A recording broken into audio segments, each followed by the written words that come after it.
Selamat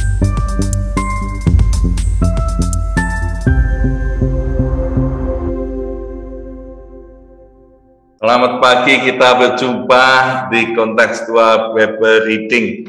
Di kisah 12 kita lanjutkan.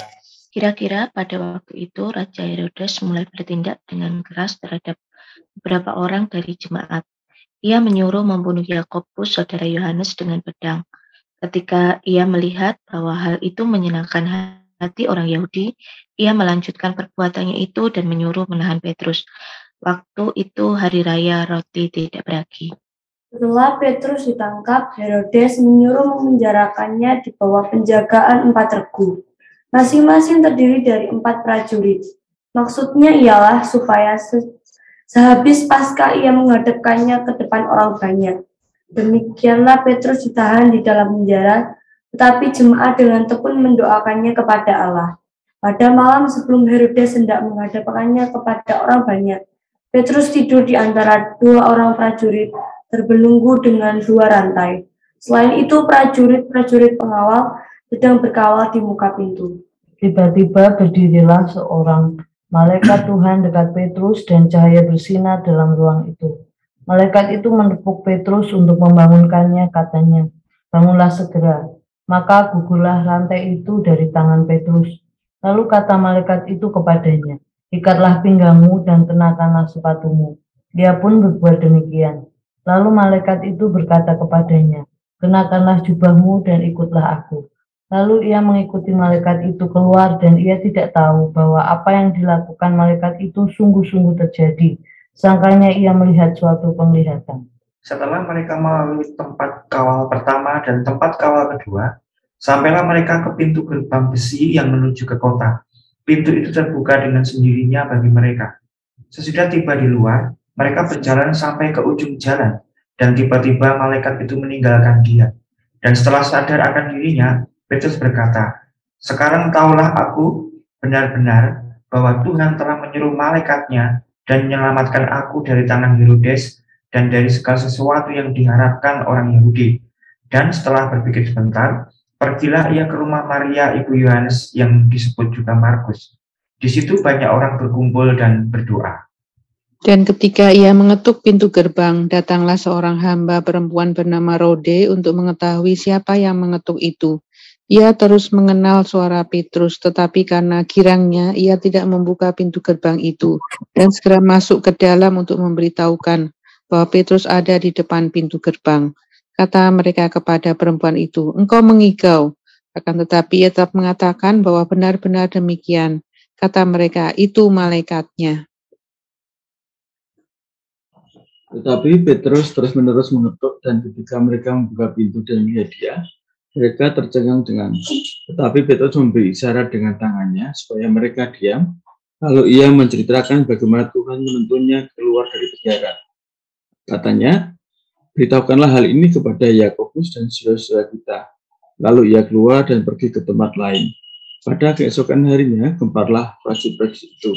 Mereka bertanya-tanya apakah yang telah terjadi dengan Petrus. Herodes menyuruh mencari Petrus, tetapi ia tidak ditemukan. Lalu Herodes menyuruh memeriksa pengawal-pengawal itu dan membunuh mereka. Kemudian ia berangkat dari Yudea ke Kaisarea dan tinggal di situ. Herodes sangat marah terhadap orang Tirus dan Sidon. Atas persetujuan bersama mereka pergi menghadap dia. Mereka berhasil membujuk Blastus, pegawai istana raja, ke pihak mereka. Lalu mereka memohonkan perdamaian karena negeri mereka beroleh bahan makanan dari wilayah raja. Dan pada suatu hari yang ditentukan, Herodes mengenakan pakaian kerajaan, lalu duduk di atas tahta dan berpidato kepada mereka. Dan rakyatnya bersorak membalasnya, ini suara Allah dan bukan suara manusia. Dan seketika itu juga ia ditampar malaikat Tuhan, karena ia tidak memberi hormat kepada Allah. Ia mati dimakan cacing-cacing. Maka firman Tuhan makin tersebar dan makin banyak didengar orang. Barnabas dan Saulus kembali dari Yerusalem setelah mereka menyelesaikan tugas pelayanan mereka. Mereka membawa Yohanes yang disebut juga Markus. Pasal 12 kita bisa melihat ini zamannya Herodes Agripa. Ini cucunya dari Herodes Agung, dan dia memerintah di seluruh Palestina sekitar tahun 41 sampai 44 Masehi. Dan Herodes Agripa inilah yang memerintahkan untuk membunuh Yakobus, saudaranya Yohanes, dan untuk menangkap Petrus. Motivasinya jelas di sini dikatakan bahwa ia ingin menyenangkan hati orang Yahudi. Ya, dia ingin menyenangkan orang-orang Yahudi karena ini pengikut Yesus, saksi-saksi Yesus, dan perlu dianiaya. Dan yang satu dipenggal dengan pedang Yakobus, yang satu ditahan. Nah, kita melihat ini ada di dalam kasih karunia dan perlindungan Tuhan. Kita melihat apa yang dilakukan oleh jemaat dan apa yang dilakukan Petrus pada waktu dia di penjara. Dan kita melihat kesaksian di ayat yang ke-5, ini jemaat semua tekun mendoakan Petrus kepada Allah. Ini doa syafaat jemaat Tuhan melihat hambanya yang ditangkap, ditahan, dimasukkan penjara, tekun berdoa pada Allah. Ini mendoakan pelayan-pelayan Tuhan, saksi-saksi Kristus, rasul-rasul, suatu hal yang baik yang selalu dilakukan oleh jemaat pada waktu itu. Dan kita melihat bagaimana Petrus pada waktu ditahan, kita tahu narasinya bahwa dia dijaga 4 regu dan masing-masing ada 4 orang. Dan waktu dia dibelenggu, ini dibelenggu dengan 2 prajurit yang terantai. Dalam hal ini kita melihat bahwa Lukas ingin memberikan gambaran yang jelas bagaimana kondisi Petrus waktu di dalam penjara. Ini praktis dia dijaga ketat, dan apa yang terjadi ternyata ayatnya dikatakan tiba-tiba, ya, dikatakan di sini tiba-tiba berdirilah seorang malaikat Tuhan. Dan ini pengalaman Petrus kalau di Kisah Rasul pasal 10, malaikat Tuhan dalam penglihatan, sehingga pada waktu narasi ini terjadi, Petrus diajak keluar oleh malaikat Tuhan. Petrus ini masih memikir apakah ini penglihatan ataukah ini fakta. Dan ini yang terjadi, Petrus mengalami suatu fakta kali ini. Kalau di pasal 10 mengalami satu penglihatan yang dilihatkan oleh malaikat Tuhan, tapi di sini Petrus mengalami fakta bersama dengan malaikat Tuhan. Dia tiba-tiba datang dan gugur rantai di tangan Petrus, dan malaikat itu katakan, ikat pinggangmu dan kenakan sepatumu. Dan Petrus melakukan itu, kenakan jubahmu, ikutlah aku. Dan Petrus mengikuti malaikat itu, dan satu saat bebas. Ya, Petrus bebas dari penjagaan dan rantai itu, dan dia keluar. Lalu malaikat itu meninggalkan Petrus, dan Petrus baru sadar bahwa ini pertolongan Tuhan.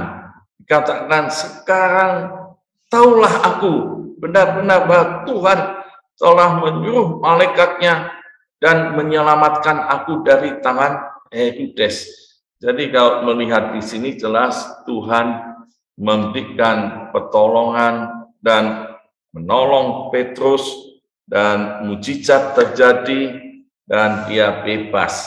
Dan kita melihat setelah itu Petrus ke rumah Maria, dan di situ dijelaskan, di situ banyak orang berkumpul di situ untuk berdoa, dan sekali lagi dia berdoa. Dan orang-orang jemaat mula-mula kita bisa mengenal ciri-cirinya itu berdoa syafaat untuk hamba-hambanya. Dan begitu Petrus ketuk pintu, ternyata ini ada wanita yang membukakan pintu itu, yaitu Rode. Ya, Rode ini membukakan, belum sempat membukakan pintu, tapi dia mendengar suaranya, mendengar suara bahwa ini suara Petrus, dan dia yakin ini suara Petrus, dan dia menceritakan pada banyak orang yang ada di rumah Maria ini, tapi mereka mengatakan, engkau mengigau, ya apakah mimpi atau ini betul? Ya, dia tidak yakin, mungkin ini mimpi. Tapi Rode ini dia katakan, benar, ini tidak mimpi, itu malaikatnya.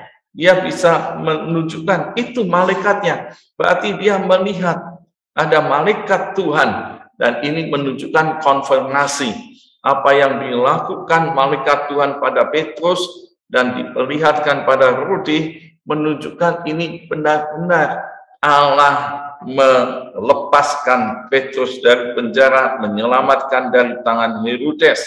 Dan mereka tahu, ya, setelah Petrus ketuk pintu, akhirnya dia melihat memang tercengang-cengang. Dia melihat ini mujizat terjadi, dan Petrus katakan, ya, supaya diam, tidak usah rame. Dan ternyata gempalah prajurit-prajurit itu, dan akhirnya Herodes marah, dan prajurit-prajurit ini yang menjaga dibunuh, menunjukkan kebenaran bahwa Petrus memang dia lepas dan dicari dia dapat, sehingga penjaga-penjaga kena sanksi, tidak bisa menjaga Petrus dengan baik.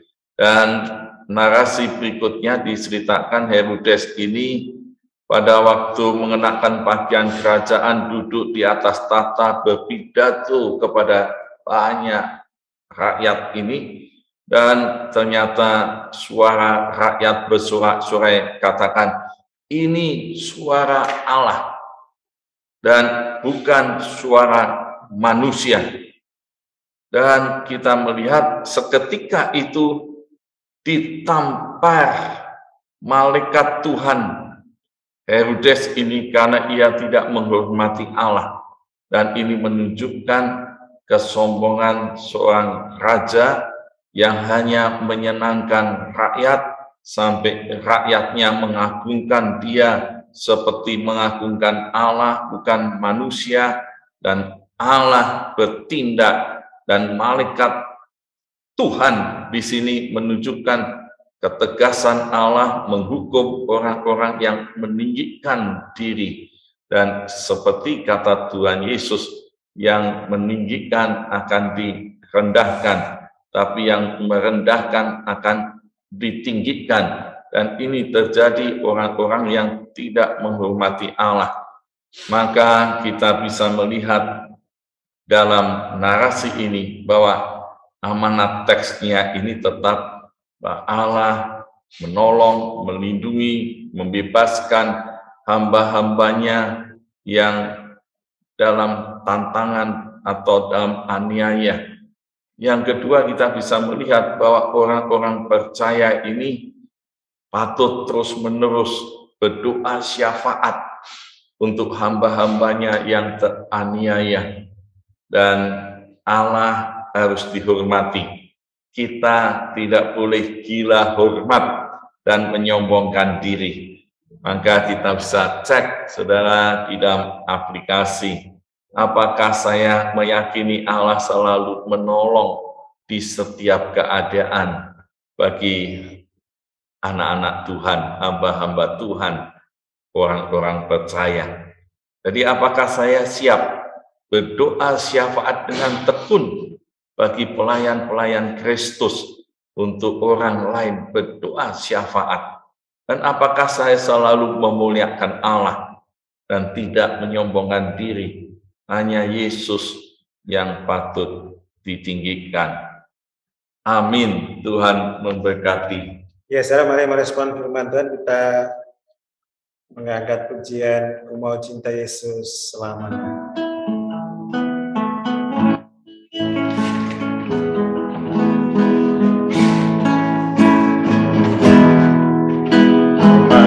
Cinta Yesus selamanya. Ku mau cinta Yesus selamanya. Meskipun badai silih berganti dalam hidupku, tetap cinta Yesus selamanya.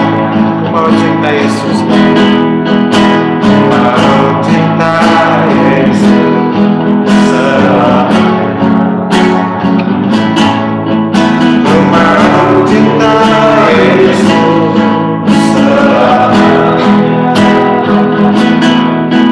Meskipun badai silih berganti dalam hidupku, tetap cinta Yesus selamanya. Ya Allah, ini aku layakkanlah seluruh hidupku. Ya Allah, ini aku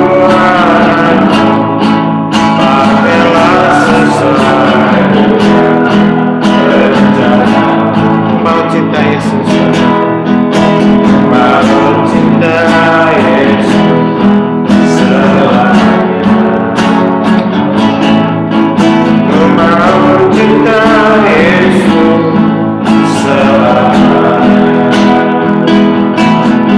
Meskipun badai silih berganti dalam hidupku, tetap cinta Yesus selamanya. Ya Allah,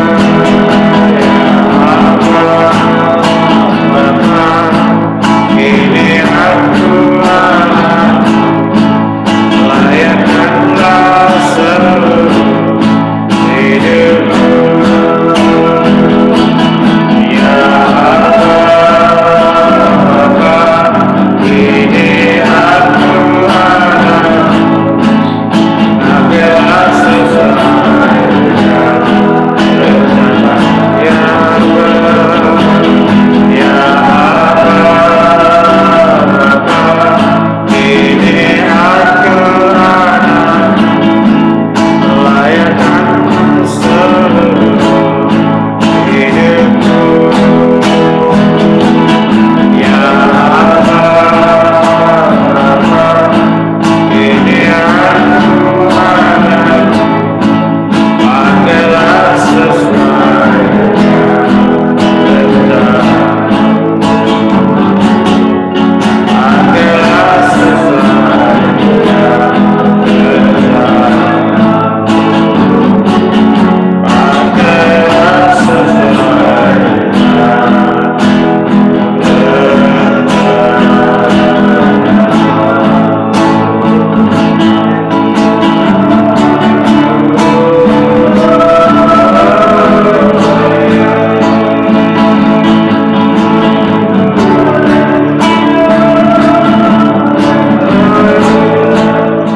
Saudara, untuk menerapkan firman Tuhan, mari kita berdoa, mohon agar Tuhan memampukan kita semua untuk meyakini bahwa Dia sedia menyediakan pertolongan dalam setiap situasi dan kondisi yang kita hadapi ketika melayani Tuhan. Yang kedua, kita juga senantiasa membersyafaat dengan tekun bagi pelayan Kristus dimanapun berada yang menghadapi situasi kondisi seperti yang dialami oleh Petrus dan jemaat mula-mula.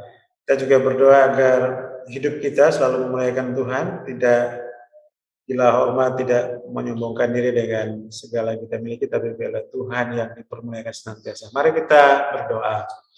Bapa dalam surga, kami berdoa Tuhan tolong kami semuanya agar sungguh-sungguh meyakini bahwa Engkau menyediakan pertolongan dalam segala situasi kondisi yang kami alami dalam pelayanan. Pasti ada pertolongan dari segala niat jahat orang, baik penguasa ataupun siapapun itu, dengan segala manuvernya. Tuhan sedia memberikan pertolongan. Malaikat Tuhan diutus untuk memberikan pertolongan pada kami, hamba-hamba-Mu. Roh Kudus menolong kami semua. Kami juga berdoa, Roh Kudus menolong kami, memberikan kepada kami hikmat dan ketekunan untuk berdoa bagi hamba-hamba Tuhan, bagi para pelayan Kristus yang mengenai berbagai persoalan. Taruh dalam hati kami kerinduan yang besar untuk tekun berdoa bagi pekerjaan Tuhan, bagi hamba-hamba Tuhan. Kami mohon kemurahan berkat-Mu. Tuhan tolong, Tuhan campur tangan. Kami juga berdoa ya Tuhan, agar Engkau menolong kami untuk hidup memuliakan nama-Mu. Jauhkan dari kesombongan, keangkuhan, jauhkan dari gila hormat seperti Herodes itu, tetapi berikan kepada kami hati yang penuh dengan ketulusan untuk memuliakan Tuhan, mengagungkan, membesarkan nama Tuhan dalam seluruh hidup kami. Nama Tuhan yang dipermuliakan dan Kristus Tuhan diagungkan senantiasa. Terima kasih ya Tuhan, dalam nama Yesus.